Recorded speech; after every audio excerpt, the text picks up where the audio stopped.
नमस्कार. दिवाळी म्हणजे प्रकाशाचा, प्रेमाचा आणि आपुलकीचा सण. या सणानिमित्त माझ्या ठाणे शहरातील सामाजिक कामातून मैत्री झालेल्या सुनीलजी भोळे, अभिजितजी दीक्षित, सुधाकरजी गारमोडे, प्रदीपजी जाधव अशा मित्रांनी एकत्र येऊन गरजू बांधवांसाठी दिवाळीनिमित्त फराळ, त्या आदिवासी बांधवांची दिवाळी गोड व्हावा यासाठी फराळ जमा करून ते आमच्यापर्यंत एक पोचवून आम्ही त्याचे वाटप केले. त्यांच्या या सामाजिक जाणिवेचे आणि प्रेमळ उपक्रमांचे मनपूर्वक कौतुक आणि आभार.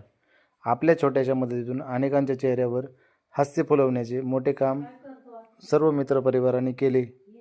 अशाच सद्भावनेने आणि एकतेने आपण सर्व मिळून पुढे समाजासाठी असेच कार्य करू, हीच सदिच्छा.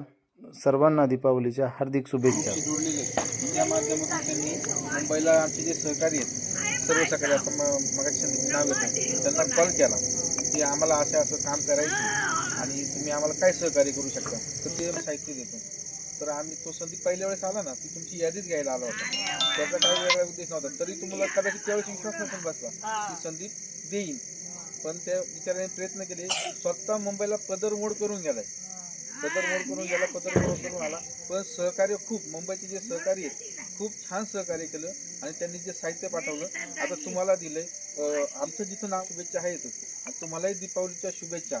घरापुढं फक्त एकच बल्ब आहे, पण दीपावली निमित्त तुम्हाला एक स्पष्ट सांगतो तर आपल्या घरापुढं दिवाच लागला पाहिजे, उजेड झाला पाहिजे, घराघरामध्ये दिवा चांगला लागला पाहिजे. आणि मुलांना शिकवा, मुलांची प्रगती करा. आपण अडाणी राहिलो अशी अडाणी राहू नका, मुलांना शिकवा. आणि तुम्हाला दीपावलीच्या लाख शुभेच्छा देतो. धन्यवाद.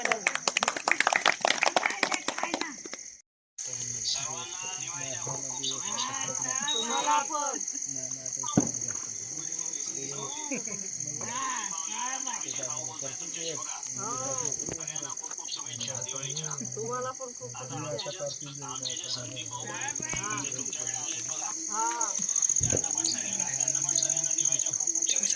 धन्यवाद. तुम्हाला पण दिवाळीच्या खूप खूप शुभेच्छा.